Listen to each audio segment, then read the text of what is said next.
നമസ്കാരം. എല്ലാ സജ്ജനങ്ങൾക്കും ദിവ്യസ് ഡിവൈൻ വേൾഡിന്റെ പുതിയൊരു അധ്യായത്തിലേക്ക് സ്വാഗതം. ഇന്നത്തെ എൻ്റെ വിഷയം ശ്രീ മൂകാംബിക ദേവിയെ കുറിച്ചാണ്. ഹരിശ്രീ ഗണപതയെ നമ. അവിഘ്നമസ്തു. ശ്രീ ഗുരുഭ്യോ നമ.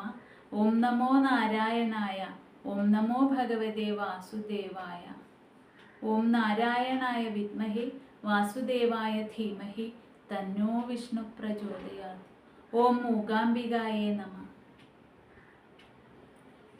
ഇന്ന് പിറന്നാൾ ആഘോഷിക്കുന്ന എല്ലാ സുഹൃത്തുക്കൾക്കും എൻ്റെ പിറന്നാൾ ആശംസകൾ. അതുപോലെ തന്നെ ഇന്ന് വിവാഹ വാർഷികം ആഘോഷിക്കുന്ന എല്ലാ സുഹൃത്തുക്കൾക്കും എൻ്റെ വിവാഹ വാർഷിക മംഗള ആശംസകൾ. ഇന്ന് ഞാൻ ഇവിടെ പറയാൻ ഉദ്ദേശിക്കുന്നത് ശ്രീ മൂകാംബിക അമ്മയെ കുറിച്ചാണ്. കൊല്ലൂരിൽ വാഴുന്ന ശ്രീ മൂകാംബിക ദേവി. കർണാടക സംസ്ഥാനത്ത് ഉടുപ്പി ജില്ലയിലാണ് ശ്രീ മൂകാംബിക ക്ഷേത്രം സ്ഥിതി ചെയ്യുന്നത്. ഭഗവതി സാന്നിധ്യം കൊണ്ട് 108 ദുർഗാലയങ്ങളിലും ശിവസാന്നിധ്യം കൊണ്ട് 108 ശിവാലയങ്ങളിലും സ്ഥാനം പിടിച്ച ഒരു മഹാക്ഷേത്രമാണ് ശ്രീ മൂകാംബിക ക്ഷേത്രം. കർണാടകയിലാണ് സ്ഥിതി ചെയ്യുന്നതെങ്കിലും ഇവിടെ വരുന്ന ഭക്തരിൽ ബഹുഭൂരിഭാഗവും മലയാളികൾ തന്നെയാണ്. അതുകൊണ്ട് ഇവിടെ എത്തുന്നവർക്ക് ഭാഷ ഒരു പ്രശ്നമേ അല്ല. അതുപോലെ തന്നെ മലയാളികളുടെ ഹോട്ടൽസും ധാരാളമായി കാണാൻ സാധിക്കുന്നതാണ്. ഇവിടെ ദർശനം നടത്തുന്നത് വളരെ വളരെ വളരെ പുണ്യദായകമാണ് എന്ന് പറയേണ്ടതില്ലല്ലോ. ഇവിടെയുള്ള ജ്യോതിർലിംഗം സ്വയംഭൂവായി വന്നതാണ്. അതുകൊണ്ട് തന്നെ സ്വയംഭൂവായി ഉത്ഭവിച്ചതുകൊണ്ട് തന്നെ ഇവിടെ ഈ ജ്യോതിർലിംഗത്തിൽ ഒരു സുവർണ രേഖ നടുവിൽ കാണാൻ സാധിക്കുന്നതാണ്. അതിൻ്റെ ഒരു ഭാഗത്ത് മഹാവിഷ്ണു മഹേശ്വരനും ബ്രഹ്മാവും സ്ഥിതി ചെയ്യുന്നു. അതുപോലെ തന്നെ മറുഭാഗത്ത് മഹാകാളി മഹാലക്ഷ്മി മഹാസരസ്വതി ഭാവങ്ങളിൽ അമ്മയും സ്ഥിതി ചെയ്യുന്നു. ഈ ജ്യോതിർലിംഗവും അതുകൂടാതെ പഞ്ചലോഹ വിഗ്രഹവും ഇവിടെ നമുക്ക് ദർശിച്ച് പ്രാർത്ഥിക്കാവുന്നതാണ്.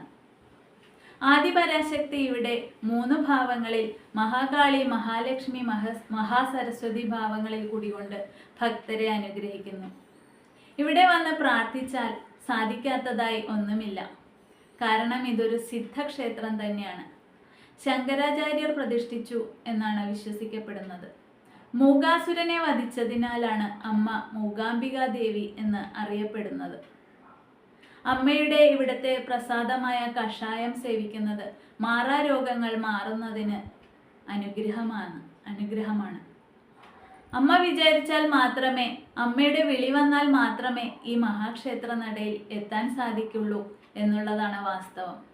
പലരും എത്രയോ തവണ ട്രെയിനിൻ്റെ ടിക്കറ്റും ഹോട്ടൽ റൂംസും എല്ലാം ബുക്ക് ചെയ്തിട്ട് യാത്ര മുടങ്ങിപ്പോയിട്ടുണ്ട്.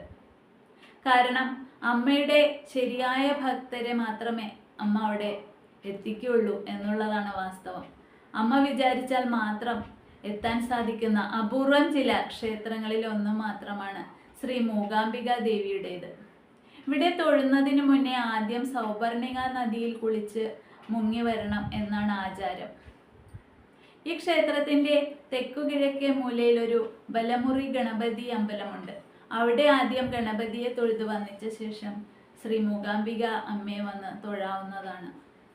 ഇവിടെ എന്നും അന്നദാനം ഉള്ളതുകൊണ്ട് തന്നെ ഭക്ഷണത്തിനൊന്നും ഒരു ബുദ്ധിമുട്ടും വരുന്നതല്ല. അതുപോലെ തന്നെ തീരാ ദുരിതങ്ങൾ മാറാരോഗങ്ങൾ എന്നിവയുമായി വരുന്ന ഭക്തർക്ക് അമ്മയുടെ അനുഗ്രഹം കൊണ്ട് മാത്രം പല രോഗങ്ങളും മാറിയ ചരിത്രമുണ്ട്. ഇവിടെ വന്ന് പ്രാർത്ഥിച്ചാൽ ആഗ്രഹം സാധിക്കാത്തതായി ഒന്നുമില്ല എന്നാണ് ചരിത്രം.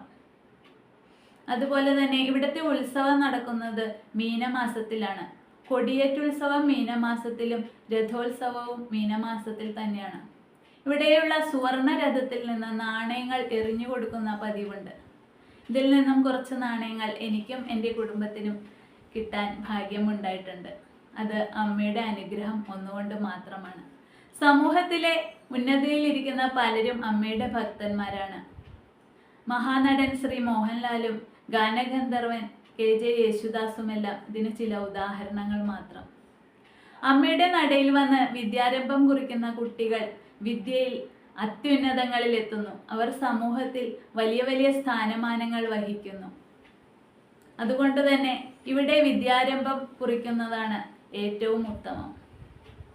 അമ്മയുടെ അനുഗ്രഹം ലഭിച്ചാൽ കിട്ടാത്തതായി ഒന്നുമില്ല എന്നാണ് വിശ്വാസം. കലാരംഗത്തും രാഷ്ട്രീയ രംഗത്തും സമൂഹത്തിൽ പല രീതിയിൽ ഉന്നതിയിൽ ഇരിക്കുന്നവരും അമ്മയുടെ ഭക്തന്മാരാണ്. അതുകൊണ്ട് തന്നെ നാം എല്ലാം ജീവിതത്തിൽ ഈ ജന്മത്തിൽ ഒരിക്കലെങ്കിലും വന്ന് പ്രാർത്ഥിക്കേണ്ട ഒരു മഹാക്ഷേത്രമാണ് കൊല്ലൂർ ശ്രീ മൂകാംബികാ ദേവിയുടേത്. ശ്രീ മൂകാംബികാ ദേവി എല്ലാ ഭക്തരെയും അനുഗ്രഹിക്കട്ടെ. ശ്രീ മൂകാംബികായേ നമഃ. നമസ്തേസ്തു മഹാമായേ ശ്രീപീഠേ സുരപൂജിതേ ശംഖചക്രഗദാഹസ്തേ മഹാലക്ഷ്മീ നമോസ്തുതേ. നമസ്തേ ഗരുഡാരൂഢേ കോലാസുരഭയങ്കരേ സർവപാപഹരേ ദേവി മഹാലക്ഷ്മീ നമോസ്തുതേ. നന്ദി, നമസ്കാരം.